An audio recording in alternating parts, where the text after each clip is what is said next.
February 14, 1943, northern Burma, near the Chindwan River. The rain comes in waves, thick and heavy, as if the jungle itself is trying to drown the men moving through it.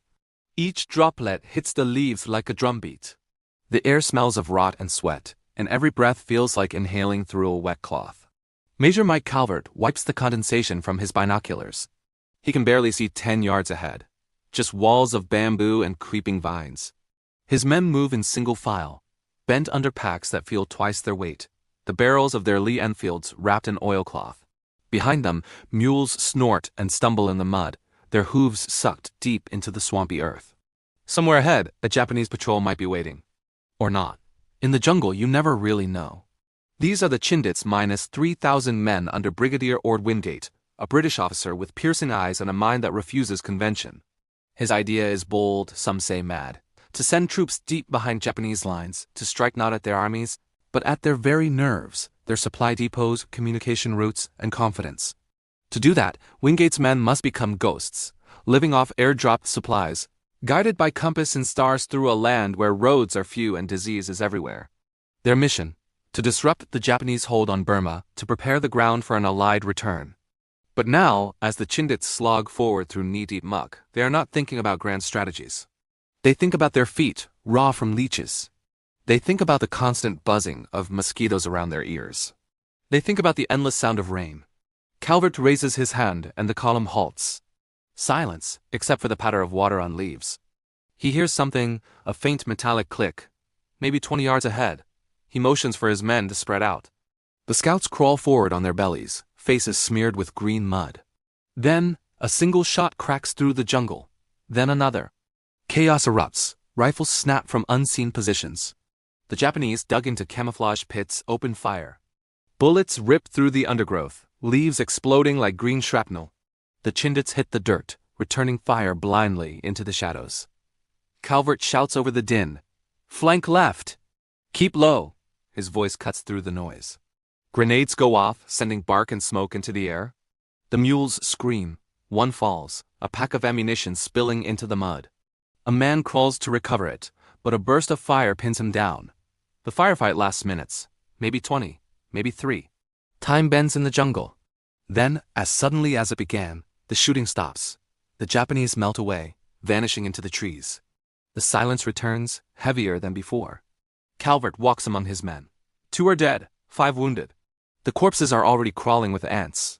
He knows they can't stay, can't even bury the dead properly. He kneels briefly, mutters a prayer, and orders the column onward. As night falls, they make camp in a thicket. No fires, no talking, just wet uniforms clinging to skin. Somewhere in the dark, a man coughs, then stifles it with a rag. They're learning what Wingate meant when he said, "The jungle is neutral. It will kill the careless and reward the disciplined." Above them, clouds part briefly. A faint star shines through the canopy. One of the Gurkhas whispers, "We are far from home." Another answers, "Home is anywhere we survive." The first Chindit operation, codenamed Operation Longcloth, has begun. Ahead lie hundreds of miles of Japanese-occupied wilderness, where the enemy owns the skies, the land, and the silence. But tonight, they move unseen, men swallowed by the green inferno, fighting not just the Japanese, but the jungle itself. The jungle sleeps uneasily that night, but in a clearing far from Calvert's patrol, a man lies awake under his mosquito net, eyes open, mind restless.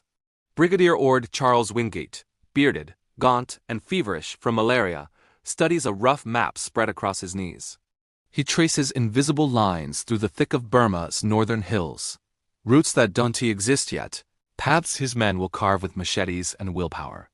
To most, this mission seems madness. To Wingate, it is destiny. He was never a man who fit easily into the mold of a British officer. At 39, he had already made enemies and legends in equal measure, a commander who quoted the Bible before battle, who believed faith and audacity could conquer the impossible. His earlier campaigns in Palestine had shown his brilliance for unconventional warfare. Small, mobile groups striking hard and vanishing. Now, he means to bring that philosophy to the jungles of Burma. In 1942, when the Japanese stormed through the country and forced the British out, Wingate saw opportunity where others saw ruin. "If the enemy owns the roads," he told his superiors, "we shall make our own roads. Through the jungle. Through the sky." His plan called for something revolutionary. Long-range penetration groups. columns of lightly armed troops dropped far behind enemy lines, sustained not by supply convoys but by airdrops. RAF Dakotas would bring food, ammunition, medicine, and carry out the wounded. It was for its time unheard of, and dangerous beyond reason. But Wingate's belief in the mission burned like fever.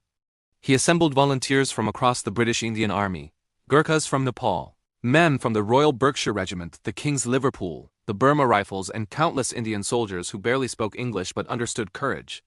They called themselves the Shindits, derived from the Burmese word chinth, the mythical lion guardian of temples.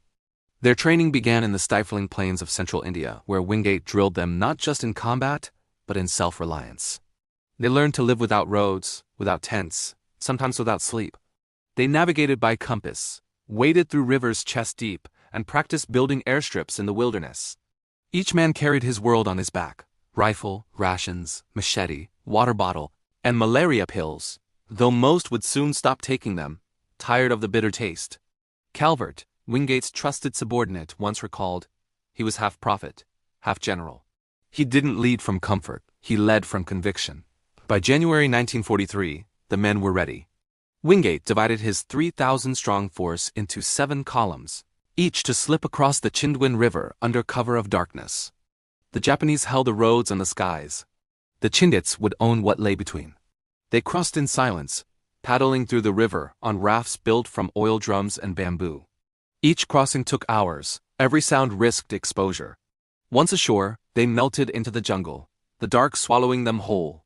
From that moment on, they ceased to exist on any map. Wingate had promised them that the jungle could be their ally if they respected it. Yet as the days passed, that promise seemed cruelly tested. Rain soaked everything. Leeches dropped from trees. Dysentery spread fast. Men began hallucinating from exhaustion. Still, Wingate pressed them forward. "Discipline," he wrote in his field diary, "is the difference between death and endurance." And endurance was all they had. They walked 300 miles through terrain no army had ever dared to cross. At night, they hacked through thickets so dense that their blades dulled within hours. The mules carried wireless sets, their only link to the outside world, wrapped in oilskins, guarded like treasure. If those radios failed, the Chindits would vanish completely. Then, in mid-March, the jungle opened into a wide valley, the Irrawaddy River. Across its shimmering surface lay the heart of enemy territory. The men gazed in silence. Crossing it would mean deep penetration, and no way back. Wingate didn't hesitate. "We go on," he said, "or we are nothing."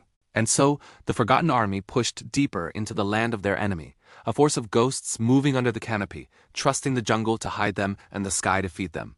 But the Japanese were already on the move, their patrols tightening like a noose around the invaders. The Chindits had made their first mark, and the enemy had begun to notice. March 5-10, 1943, east of the Chindwin River, approaching the Irrawaddy Valley. The sun had burned away the mist by midday, leaving the jungle steaming like a cauldron. The air was thick, not just with heat, but tension. Every man in Wingate's column knew what the Irrawaddy meant. There would be no retreat once they crossed. Major Bernard Ferguson, commanding Column 5, crouched at the river's edge, scanning the far bank through field glasses. The Irrawaddy stretched out before him like a vast mirror, 2,000 yards across, slow and deceptive. Somewhere beyond that glimmering expanse lay the town of Burma, a Japanese stronghold, garrisoned and alert. "Looks calm," murmured a Gurkha beside him. Ferguson grunted. Too calm. They'd already fought through scattered skirmishes, small Japanese patrols, ambushes, and bamboo thickets. Each engagement left its mark, a few dead, some wounded too weak to continue. The mules carried their burdens in silence, ribs showing through hide. Supplies were running thin. The only lifeline came from above, Dakotas flying hundreds of miles from India, dropping crates on parachutes that sometimes drifted into the enemy's hands. Wingate himself moved between columns like a restless spirit, issuing orders through his radio operators. He was adamant. They would cross that river, split into smaller groups, and begin their sabotage. Railways, bridges, supply dumps. Each blow would confuse and disorient the Japanese rear. That night the moon rose over the Irrawaddy, pale and immense. The men assembled makeshift rafts from bamboo and oil drums. The current whispered beneath them like something alive. At 2,300 hours, the first rafts pushed off. Men paddled silently, using their helmets as oars. The sound of water lapping against the drums was barely audible over the croak of frogs. Midway across, a flare shot up on the far bank, white, hissing, terrible. Machine guns opened fire. Tracers ripped across the water. "Go! Go!" Ferguson shouted. The rafts scattered. Men dove into the river, swimming under fire. One raft splintered under bullets, mules thrashing as they sank. The wounded were dragged ashore by comrades too exhausted to speak. When dawn came, the survivors huddled on the eastern bank, shivering, coughing river water. They'd made it, but barely. Ferguson counted heads. He had lost 40 men in a single night. And they were still hundreds of miles inside Japanese-held Burma. Further north, Wingate's main column fared better, crossing under heavier jungle cover. The columns fanned out, Calvert toward the railways around Malu, Ferguson south toward Bama, others deeper still. Radio traffic kept them loosely connected. The RAV's supply drops continued, guided by colored smoke signals and makeshift clearing zones cut into the jungle canopy. To a man, they were exhausted. But the mission was finally underway. Calvert's group struck first, blowing up a rail bridge near Nankin. Explosives planted under cover of darkness, a thunderous detonation echoing through the valley. The Japanese scrambled to respond, but by the time they arrived, the Chindits had vanished into the green shadows. Soon after, Ferguson's men ambushed a convoy on the Bama-Muchina road, killing 20, seizing rifles and maps, then disappearing once more. Wingate's idea to move like smoke and strike like lightning was working. But the Japanese were learning fast. They began hunting in force, setting ambushes of their own. Planes appeared overhead, strafing suspected drop zones. By early April, the Chindits were running low again, on food, medicine, even ammunition. Malaria spread unchecked. Men's faces grew hollow. Their uniforms hung loose. They boiled jungle roots for sustenance, chewed quinine bark to fight fever. Then came disaster. Near the village of Pinlebu, a Japanese battalion surrounded a detachment of Column 7. The jungle erupted in gunfire. Messages crackled over the radio. Under attack, many casualties, unable to break through. Then silence. Wingate received the report at his own camp, jaw tightening. "No reinforcements," he said simply. We moved deeper. To some, it seemed heartless. But Wingate understood the truth. In the jungle, standing still was death. That same night, a Dakota roared overhead, its cargo doors opening. Parachutes blossomed like white flowers against the moonlight. Men cheered weakly as crates thudded into the clearing, tinned meat, bandages, morphine. The jungle had a cruel rhythm, despair and relief, darkness and deliverance. But the Irrawaddy had marked a point of no return. Beyond it, the Chindits were now shadows in enemy land, hunted and hungry, yet still pushing on, because Wingate believed the enemy could be beaten not by numbers, but by will. And that was about to be tested like never before. April 8, 1943, near Malu, northern Burma. The monsoon clouds gathered early that day, turning the sky the color of old tin. The jungle dripped with anticipation, humid, restless, alive. Somewhere in that green labyrinth, Major Mike Calvert's Column 3 crouched among the trees, eyes fixed on a narrow dirt track winding through the valley below. It was a supply route, small, unguarded, or so it seemed. Japanese trucks used it to ferry ammunition and rice to forward positions along the Irrawaddy. For days, the Chindits had tracked its rhythm, a convoy every morning, usually 3 or 4 vehicles, escorted by a handful of soldiers on bicycles. Today, the convoy was due again. Calvert adjusted his helmet, squinting through his binoculars. Behind him, Gurkhas and British infantrymen waited, camouflaged in ferns and mud. Bren guns rested on tripods, grenades lined in a row. The air smelled of cordite and rain. "Hold until I give the signal," Calvert whispered. Moments later, an engine's low growl drifted through the mist. Then another. The first truck appeared, bouncing over the ruts, its windshield streaked with mud. Japanese soldiers sat in the back, rifles slung loosely, unaware of the danger around them. Calvert raised his hand, then dropped it. A thunderclap of gunfire tore through the jungle. Bren guns raked the road. Grenades exploded beneath the trucks. Flames licked skyward as fuel tanks burst. The Japanese soldiers scrambled for cover, some diving into the ditch, others returning fire blindly. The Chindits closed in from both sides, swift and silent, blades and bayonets flashing through the smoke. Within minutes, the ambush was over. The road was a wreck of burning metal and bodies. Calvert's men looted what they could, maps, rations, ammunition, then melted back into the forest before reinforcements could arrive. It was a perfect strike. Fast, brutal, invisible. But victory in the jungle never came without cost. One of the Gurkhas, Corporal Thapa, had been hit. A bullet caught him in the gut. Calvert knelt beside him, pressing a hand to the wound. The corporal smiled faintly through clenched teeth. "No pain, Sahib," he murmured. He died minutes later. They buried him beneath a teak tree, no marker but a small pile of stones. There was no time for ceremony. The Japanese were already reacting, patrols spreading from Malu, searching for the phantom force that had just gutted their supply line. By dusk, the jungle was crawling with enemy soldiers. The Chindits moved deeper, hacking through vines, stepping over leech-filled puddles. Every man carried his share of the wounded on stretchers made from bamboo poles. The radio crackled, messages from other columns reporting skirmishes, ambushes, missing men. Wingate's grand plan was working too well. The Japanese, furious and disoriented, were diverting entire battalions to chase shadows. But those shadows were paying in blood. By April 20th, the columns were scattered across 100 miles of hostile terrain. Communication grew patchy. The wireless operators, straining to pick up the faint RAF transmissions, often went days without contact. Food ran low again. Many men were too weak to march.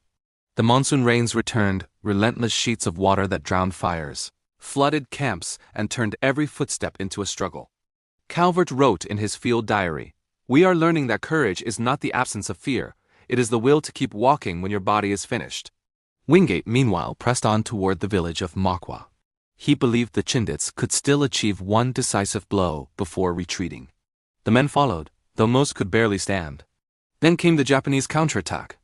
It struck at dawn. A column resting near the banks of the Shweli River was hit by mortar and small arms fire. The jungle exploded into chaos, trees splintering, mules screaming, men diving for cover. The Japanese came in waves, shouting, bayonets fixed. The Chindits fought back with everything they had, grenades, Tommy guns, even knives. But they were outnumbered 5-1. When ammunition ran out, they slipped away into the trees, leaving the wounded behind. The screams of those captured haunted the survivors for weeks. Wingate realized the truth. The operation had reached its limit. The men were starving, diseased, and hunted. Supplies couldn't keep pace. He sent out the coded signal. Disperse. Make for India. It was the beginning of a retreat that would test the human spirit to its breaking point. Under the endless rain, Calvert and his men turned west, toward home. But between them and India lay 300 miles of jungle, rivers, and relentless pursuit. The forgotten army would now have to fight not for victory, but for survival. May 1943, northern Burma, somewhere between the Shweli and the Chindwin rivers. The jungle was silent now, not the peaceful kind of silence, but the heavy, breathless hush of something watching. The sound of battle had faded behind them, replaced by the endless murmur of insects and the slap of bare feet on mud. Major Mike Calvert led what was left of his column. Barely 120 men out of the 300 who had set out weeks earlier. Their uniforms were in tatters, their boots falling apart, their faces drawn and sunken. The mules were gone, killed, eaten, or lost to the jungle. Every man carried what little food remained, a handful of rice, a scrap of dried meat, and the desperate will to see India again. Rain fell every afternoon without fail. It soaked their rifles, softened their maps, and turned every path into a brown torrent. When the skies cleared, the heat came like punishment, thick enough to make men faint. Malaria swept through the ranks. Dysentery followed close behind. The wounded were carried until they could no longer move, then left behind with morphine and a prayer. The jungle had no pity. At night, the men lay in the dark, their bodies trembling with fever, listening to the distant drumming of rain and the occasional echo of Japanese patrols. Sometimes they imagined voices, loved ones calling from far away, or the sound of church bells from home. Sleep brought no rest, only dreams of food. Calvert did his best to keep order. He forced the men to march at dawn, even when they cursed him for it. "Keep moving," he said again and again. "If we stop, we die." They followed the stars when the compass failed. They followed the rivers when the stars disappeared. They chewed wild roots to stave off hunger, caught snakes and frogs when they could. One Gurkha snared a monkey and shared it among 6 men, roasted over a tiny fire that had to be smothered every time the wind changed. Every few days, they found the remnants of another column, gaunt faces emerging from the trees, eyes hollow with disbelief. Some had been walking alone for days, guided only by instinct. Others carried messages from Wingate. Keep west. Rendezvous near Indagi Lake. But the Japanese knew too. Patrols combed the jungle, following tracks, cutting off crossings. Aircraft droned overhead, searching for movement.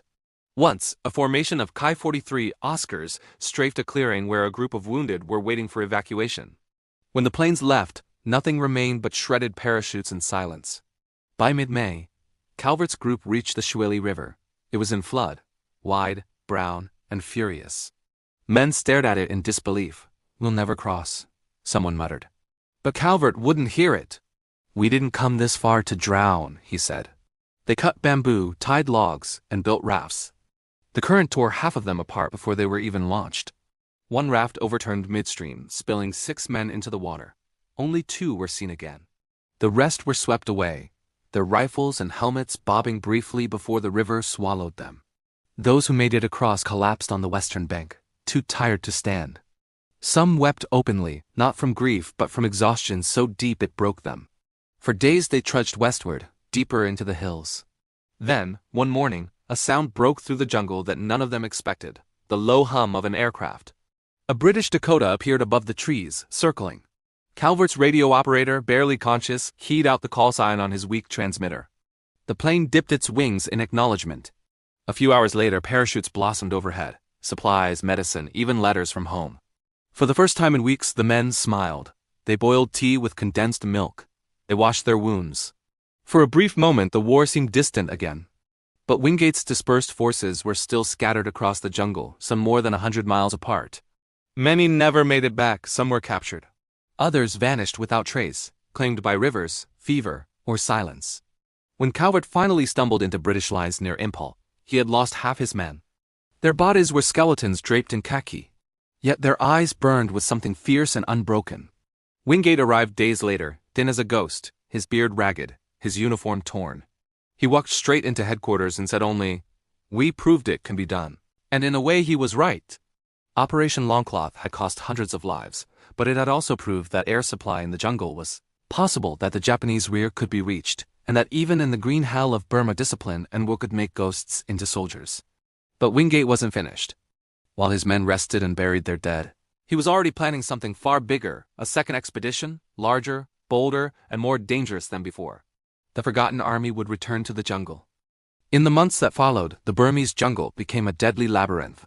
The threat was not only the Japanese hidden at every turn, but the jungle itself, a silent, relentless enemy. Monsoon rains fell day and night, turning trails into mud-choked rivers.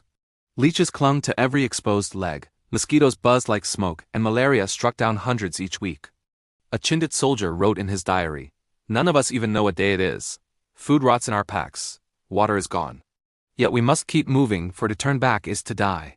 Chindit columns often became separated, cut off from command, forced to survive on whatever they could find. Wild fruits, snakes, monkeys, or even captured enemy rations. Some groups wandered for weeks, navigating only by the distant hum of a Dakota aircraft overhead. Rare supply drops parachuted into the jungle. Every crate they managed to retrieve was a small miracle. Sometimes, however, the supplies fell into Japanese hands, and the men who needed them never saw another sunrise. Amidst this suffering, there were moments that reminded them of something larger than themselves. One gray, rain-filled afternoon, after days without contact, an RAF plane appeared overhead. It circled the treetops and dropped a package wrapped in oilcloth. Inside were tins of food, medical supplies, and a letter. The letter read, "You are not forgotten. We are coming for you." Those words saved the unit, not just with nourishment, but with hope. For the Japanese, the jungle was home. They knew the climate, the terrain, and how to fight in silence. Many Chindit patrols were ambushed while resting or fording rivers. Sometimes they only realized the enemy's presence when bullets rained from all sides. A survivor recalled, "We fired, then held our breath. None of us knew where anyone else was." By morning, when the mist lifted, only the bodies lay scattered among the fallen bamboo. The fight in the jungle offered no glory, only survival. No battle lines, no bugle calls, no cheering crowds. Just mud, blood, and the hushed silence of the canopy above. Yet from that darkness, the spirit of the Chindits refused to break. They began constructing improvised jungle airstrips, Broadway and White City, where planes could land, supply drops could be delivered, and the wounded evacuated. It was a feat of engineering and willpower, thousands working by hand to carve runways through the forest, under relentless rain and the threat of Japanese bombs. From these outposts, their campaign expanded, pushing ever deeper into enemy territory. The Chindits did more than survive, they turned the jungle into their stronghold. June 1943, northern Burma. Deep in the Saging Hills, the jungle had taken everything from the Chindits: sleep, food, comrades, even hope. Yet here, in the heart of enemy territory, a clearing appeared, faint, ragged, barely wide enough for a Dakota. This would be Broadway, their lifeline, their fragile link to the outside world. Major Calvert inspected the site, machete in hand, mud squelching under boots. They had spent weeks cutting a straight line through the dense forest, heaving logs, shoveling soil, and tamping it down to create a runway. Every step was a battle against leeches, mud, and fatigue. Wingate walked beside him, eyes scanning the tree line as if expecting an ambush at any moment. "This is more than a strip of earth," he said. "It's the artery of our campaign. We die here, or we strike back." The first Dakota appeared before dawn, engines whining through the mist. The men had prepared signal fires, laid out colored panels on the ground, and waited with bated breath. When the aircraft touched down, it was like seeing a phantom in the gray light. Supplies and medicine parachuted into the clearing. The men cheered weakly, voices hoarse, hands shaking from hunger and fever. Broadway became a beacon of survival. From here the Chindits could receive ammunition, food, and most crucially, the wounded could be airlifted out. It allowed them to push further into the Japanese rear with daring raids. Bridges were blown, railways destroyed, convoys ambushed. News of the Chindits' sudden appearances and disappearances spread like wildfire, striking fear into Japanese troops who had believed the jungle to be their sanctuary. Yet the airstrip brought its own risks. Every plane that landed exposed them to the enemy. Every moment spent clearing space or signaling from the clearing was a moment their enemies could strike. Calvert often patrolled the perimeter at night, rifle ready, listening for the whisper of bamboo, the crunch of leaves, the deadly silence that always preceded an ambush. The men grew thinner, their eyes hollow, their bodies mottled with fever. Yet morale, fragile as it was, hinged on Broadway. It was proof they had not been swallowed by the jungle completely. It was proof they could still strike, still matter. Wingate sent columns out from Broadway into areas the Japanese thought unreachable. They moved at night, machetes in hand, taking entire battalions by surprise. One night they captured a Japanese supply depot near the Shweli River, seizing weapons, food, and vital intelligence. By dawn they were gone, leaving nothing but the echo of their presence. But the human cost was relentless. Malaria, dysentery, exhaustion. These were as deadly as any bullet. Wingate himself fell ill, shaking with fever, yet he refused to leave. "If I die in the field," he told Calvert. Better to die trying than to be buried by bureaucracy. Supplies dropped from the air were lifelines, yet never sufficient. Rations ran out between drops. Men ate roots, berries, and small animals. They chewed the bark of quinine trees to fight malaria. Each day was measured in survival, each mile in agony. Still, the raids continued. Bridges across the Irrawaddy shattered, rail lines torn apart, convoys ambushed. Japanese intelligence reported columns appearing and disappearing like ghosts. For the first time, the enemy felt vulnerable in their rear. Yet every success came with a shadow. Many men would never see India again. Those evacuated by Dakota were few.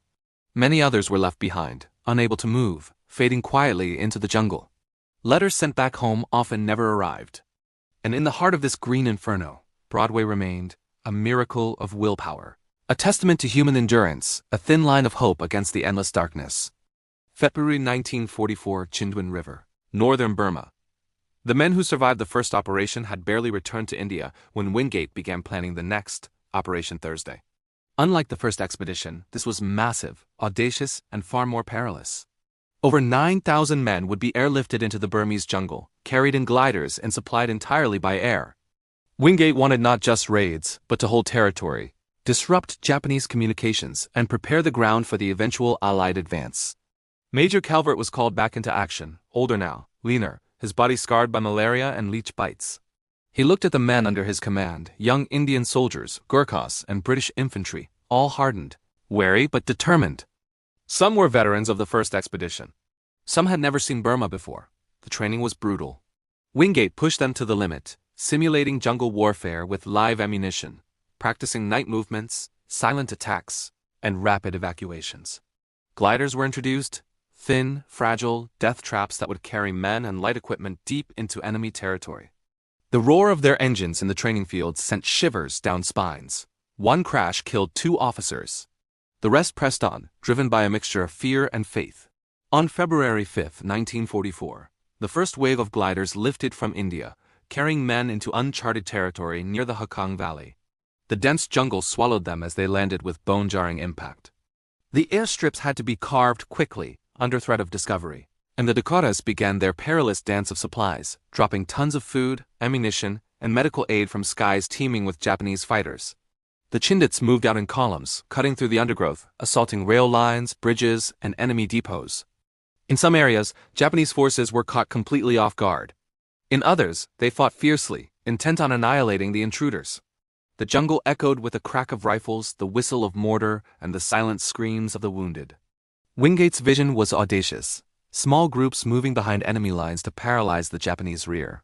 But the scale of this expedition brought new challenges. Many men were sick before they even reached the landing zones. Supplies sometimes failed to arrive, or parachutes landed in rivers in enemy hands. Leaden rain fell relentlessly, and the constant hum of disease and death threatened to undo every tactical success. Calvert led a daring raid on a Japanese supply base near Mogong. The attack was swift, precise, and devastating. Bridges were destroyed, depots burned, and troops captured. But casualties were high. Men fell not only to enemy bullets, but to exhaustion, fever, and the jungle itself. For every victory, the cost was measured in human suffering. Wingate, fever-stricken and unyielding, continued to push deeper into enemy territory. He insisted on forward observation posts, often in locations exposed to Japanese patrols. His men feared for him, knowing the jungle could claim even the boldest mind. But he pressed on, convinced that disruption in the Japanese rear could turn the tide of the Burma campaign. By March, the Chindits had carved a network of bases, Broadway and White City among the most notable, where Dakotas could land and evacuate wounded, bringing fresh supplies into the thick of the jungle. These bases became hubs of daring operations, launching raids that cut the enemy's lines and spread panic far beyond the Chindits' numbers. Yet for all the tactical brilliance, the cost was staggering. Of the 9,000 men who entered the jungle, more than 1,000 would be killed in action and thousands more crippled by disease or exhaustion. Survivors returned with permanent scars, both visible and hidden, bearing witness to the harshest conditions any Allied unit had endured in Southeast Asia. By April, Wingate knew the campaign had reached its apex. The Chindits had achieved strategic impact, but survival demanded withdrawal. Once again, the forgotten army would have to retreat through the unforgiving jungle, each step a trial, each mile a story of endurance. April-May 1944, Northern Burma, retreat from the second expedition. The jungle was merciless. Trees towered like walls, their roots twisting into the mud as if trying to trap the soldiers. Every step sank into waterlogged earth. The monsoon rains returned in torrents, washing away trails, filling rivers, and turning the air into a heavy, choking shroud. Major Calvert's column, once 400 men strong, now barely numbered 200, faces were gaunt, eyes hollow. Fever ran rampant. Dysentery, cholera, and malaria stalked each man more viciously than any Japanese patrol. Shoes disintegrated in the mud. Uniforms were shredded rags, hung with leeches. Men carried only what they could bear, their rifles, a few rounds, a flask of water, and the memory of those who would never return. The Chindits moved cautiously, navigating by compass and river, often fording waters waist-deep or chest-deep, leeches clinging to their legs. They scavenged what food they could find, wild roots, snails, snakes, and the occasional monkey or bird. Sometimes they raided Japanese supply caches, though such opportunities were rare. Air support remained their lifeline. Dakota supply drops brought precious tins of food and medicine, though not always to the right location. Men risked exposure to retrieve crates from open clearings under the constant threat of Japanese ambushes or strafing. Each drop felt like a miracle, yet it was never enough. The psychological toll was immense. Soldiers spoke less, moving through the mud like ghosts. Some broke under the strain, wandering off into the jungle only to vanish forever. Letters from home were a memory. The distant war in Europe seemed a lifetime away. Yet there were moments of human courage and camaraderie that defined their survival. Gurkhas carried the wounded on bamboo stretchers for miles. British soldiers shared their rations with men who had gone days without food. When a wounded soldier cried out from the mud, others would rush to pull him free, even at the risk of enemy fire. Wingate himself was feverish and weakening, yet he pressed on with unyielding determination. He inspected camps, encouraged men, and coordinated the retreat. His leadership was a paradox, cruel in its demands but inspiring in its vision. His orders were clear: move west, survive, and fight when possible. By May, the columns began to converge on the Chindwin River. Some groups were missing entirely, their fate unknown. Others were skeletons of their former selves, leaning on each other for support. Crossing the river required ingenuity. Bamboo rafts patched together in the rain, men holding on to one another to survive the swift current. The retreat was more than a withdrawal. It was a battle against death itself. Every mile was paid for in lives and limbs. Many men lost fingers or toes to infection. Some suffered permanent damage from fever. Yet despite everything, they emerged, battered, broken, but alive. In India, the survivors were met with silence. Few understood the magnitude of their ordeal. They were the forgotten army, heroes of a theater overshadowed by the battles in Europe. Medals and recognition were sparse. History would scarcely acknowledge the price they had paid. Still, they carried with them a grim pride, proof that men could endure the impossible, that courage could survive even in the green hell of Burma, and that the human spirit could persist where armies failed. Wingate, already planning his next move, would not survive long after this campaign. Yet the legend of the Chindits was cemented in blood, mud, and the whispering trees of Burma. June-July 1944. Northern Burma, after regrouping in India. By the summer of 1944, Ord Wingate was back in India, feverishly planning the next stage of his campaign. The second Chindit expedition had proved the concept. Long-range penetration behind enemy lines, supplied entirely by air, could disrupt the Japanese in Burma. But the costs had been staggering, and the jungle had claimed more lives than bullets ever could. Wingate's obsession with offensive action had only deepened. He argued with his superiors over strategy, insisting that the Chindits could pave the way for a full Allied advance into Burma. Maps littered his office, each one marked with objectives, drop zones, and enemy positions. In his mind, the jungle was no longer a trap but a theater in which the Chindits could dominate. Calvert and other surviving officers were summoned to briefings. Wingate emphasized precision and surprise. "We strike fast, cut their lines and vanish," he said. "We are the sword in the dark."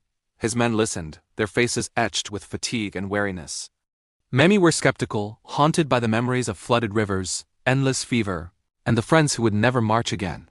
The plan for the final push involved multiple columns penetrating deep into Japanese-held territory, targeting railways, depots, and communication lines near Mandalay and Muchina. Air support would drop gliders carrying men and light artillery. Dakota aircraft would supply them continuously. Every detail was calculated, from the precise location of landing zones to the timing of sabotage raids. By mid-July, the Chindits were in motion. Columns moved under the cover of darkness, machetes slicing through dense undergrowth, rifles slung, eyes scanning for ambushes. Rainstorms returned, relentless, soaking men to the skin, turning the jungle floor into a quagmire. The enemy was aware now. Japanese patrols were more aggressive, setting traps and ambushes at every river crossing and ridge line. Yet the Chindits struck quickly, vanishing before reinforcements could respond. Bridges collapsed behind them, railway lines were torn up, and supply depots burned. Their presence forced the Japanese to divert entire battalions to chase a force smaller than a single brigade. Wingate's health, however, was failing. He contracted malaria again and refused to rest. Fevered and delirious, he walked among the men, inspiring and terrifying them in equal measure. His energy seemed unending, though his body was frail. Calvert observed him during one patrol, moving from tent to tent, speaking words of encouragement to men who could barely stand. "He is a force of nature," Calvert later wrote. "A fire that refuses to die, even when the forest seeks to consume him." Despite the victories, the toll continued. Malaria, dysentery, and exhaustion claimed dozens. Some columns were forced to abandon injured men. Others lost radios or supply caches in the mud. Every success was accompanied by grief and loss. The jungle exacted a relentless tribute. Yet strategically, the Chindits' raids were effective. The Japanese rear was paralyzed. Railways destroyed, supply lines disrupted. Their confidence shattered, and Allied forces preparing for a larger offensive into Burma found a battlefield softened, primed by the relentless shadow war waged by Wingate's troops. By the end of July, the final push concluded. The Chindits had achieved remarkable disruption, but at a staggering cost. Wingate returned to India shortly thereafter, still obsessed with further operations, unaware that his relentless drive would soon end tragically. August-September 1944, Northern Burma. Aftermath of the Second Chindit Expedition. The Chindits emerged from the jungle, battered, skeletal, and haunted, but victorious in the silent war they had waged. Their raids had cut Japanese communications, destroyed vital supply lines, and sown fear across the enemy rear.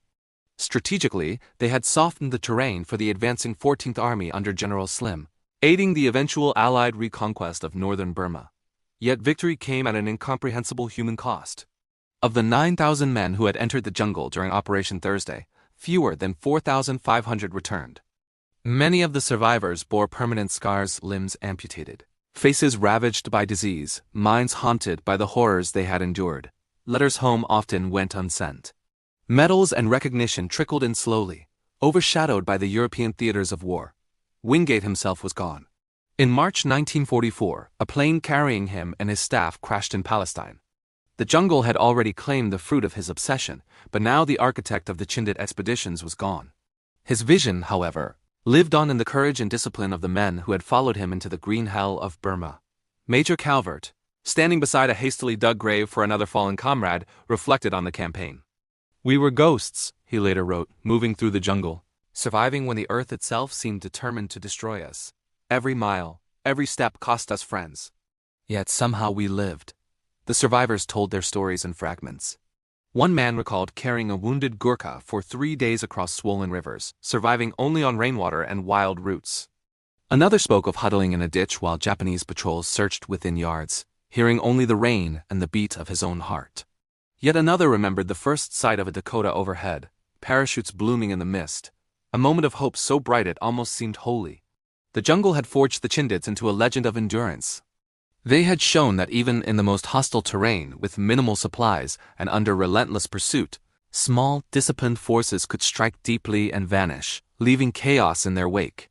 Their methods would influence Allied jungle warfare for the remainder of the conflict in Southeast Asia. In India, the men were honored quietly. Ceremonies were brief, subdued by the knowledge that their achievement was paid for with so much blood. Families received news of survival or loss in letters. Some men returned home to a world that barely understood what they had endured. They were the forgotten army, uncelebrated heroes of a forgotten theater, their sacrifices overshadowed by the grand battles of Europe and the Pacific Islands. Yet for those who had walked the jungle, who had stared into death under the green canopy, the Chindit campaign had been more than a military operation. It was a crucible of endurance, courage, and loyalty. It proved that even in isolation, with starvation, disease, and enemy fire closing in, the human spirit could endure. The forests of Burma had taken so much: friends, health, innocence, but they had also given the Allies a valuable, if costly, strategic advantage. The Chindits' raids delayed Japanese operations, disrupted supplies, and demonstrated that no terrain was impenetrable. Their legacy would ripple through the remainder of the Southeast Asian conflict. As the sun set over the receding monsoon clouds, survivors stood in silence, looking toward India, toward home. They were changed men. Hollow-eyed, weary, and scarred, but unbroken.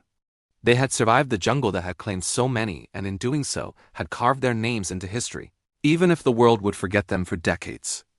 Late 1944, India and beyond. When the surviving Chindits returned to India, the weight of their experience was palpable. Medical tents overflowed with men ravaged by malaria, dysentery, and malnutrition. Officers walked among them, recording losses, tallying the cost of operations, and struggling to reconcile the strategic success with the human toll. Newspapers scarcely mentioned their feats. Europe and the Pacific dominated headlines, while the green hell of Burma seemed almost invisible. Yet within military circles, the impact of the Chindits was undeniable. General Slim, commander of the 14th Army, recognized that Wingate's operations had forced the Japanese to divert troops to protect supply lines and communication centers, softening their positions for the Allied advance. The intelligence gathered, the infrastructure destroyed, and the morale shaken in the enemy rear had tangible consequences, allowing larger forces to move with greater effectiveness. For the men themselves, the jungle had left indelible marks. Veterans of the expeditions carried memories of relentless rain, mud-soaked boots, and the cries of friends lost to disease or enemy fire. Some wrote detailed accounts, while others spoke only in whispers to fellow soldiers who understood. Camaraderie among survivors was intense and unspoken. Those who had endured together shared a bond forged in suffering and survival. Wingate's methods and tactics influenced post-war thinking on unconventional warfare. Air-supplied long-range penetration, small unit raids deep behind enemy lines, and the use of jungle bases inspired not only future British operations in Southeast Asia, but also broader counterinsurgency doctrines. The concept of mobility, stealth, and living off the land under extreme conditions would resonate in conflicts for decades to come. Memorials would eventually honor the Chindit sacrifice, scattered monuments, plaques, and mentions in regimental histories. Yet for decades, the general public remained largely unaware of the forgotten army. The men who had fought for years in silence, their heroism overshadowed by more visible theaters of war. Calvert, reflecting years later, said, "We were a small force, invisible to the world, yet in those jungles we shaped events. It cost us everything, but we left a mark that time cannot erase. The world may forget, but we knew what we had done and we survived to remember." The campaign had reshaped the understanding of jungle warfare. It demonstrated that with ingenuity, courage, and unyielding discipline, even the most hostile environments could be turned into a strategic advantage. The Chindits showed that unconventional forces could deliver disproportionate effects. A lesson that influenced the Allied approach in Burma and beyond. The forests of Burma slowly reclaimed the ruins of the Chindits' bases, Broadway, White City, and countless small clearing camps. Yet within the memories of the men and the annals of military history, their presence remained. Every burned bridge, sabotaged rail line, and disrupted convoy carried the imprint of their struggle. In time, the bravery of the Chindits would be recognized in military scholarship, in documentaries, and in memoirs, revealing a story of endurance and sacrifice that had remained in the shadows for too long. The forgotten army, once lost in the mists of the Burmese jungle, finally emerged into history's light, a testament to courage, ingenuity, and the human will to survive against overwhelming odds. Even as the world moved on to new conflicts, the story of the Chindits remained a timeless reminder. Heroism is not always loud, and victory is not always visible. Some of the greatest battles are fought where no one sees, and the truest courage lies in surviving when the world has forgotten you exist.